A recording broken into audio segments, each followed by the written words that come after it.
Saint تو کیا اقوام متحدہ اور OIC سے بھی قرارداد پاس کرا لیں تو الیکشن 8 فروری کو ہی ہوں گے۔ بلاول بھٹو کا لاہور میں خطاب، کہا چیف جسٹس کا الیکشن سے متعلق حکم واضح ہے، قدم بڑھائیں چیف جسٹس صاحب، ہم آپ کے ساتھ ہیں۔ نون لیگ اس لیے الیکشن لڑ رہی ہے تاکہ ان کا قائد جیل سے بچ جائے۔ تحریک انصاف بھی اپنے قائد کو جیل سے نکالنے کے لیے انتخابات لڑ رہی ہے۔ دونوں جماعتوں کا ذاتی ایجنڈا ہے۔ لاہور سے متعلق تاثر ہے کہ جو 30 سال سے اقتدار میں ہیں سونے کی سڑکیں بناتے ہیں۔ جتنا کام لاہور میں کرنے کی ضرورت ہے پورے ملک میں نہیں۔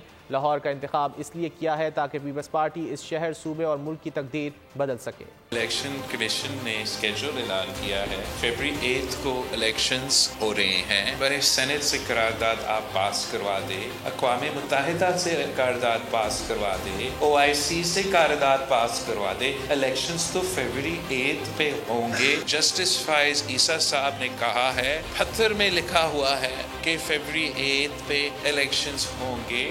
تو میرا خیال میں ہم سب جسٹس فائز عیسیٰ صاحب کے اس بات پہ اعتماد کرتے ہیں۔ ہم تو کہتے ہیں کہ قدر برائے قاضی صاحب ہم آپ کے ساتھ ہیں۔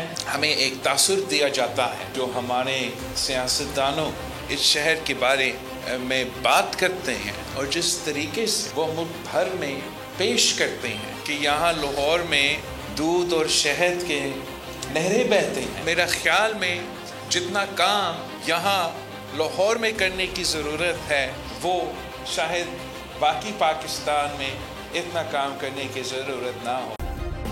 سبسکرائب کریں اور بیل دبائیں تاکہ کوئی خبر رہ نہ جائے۔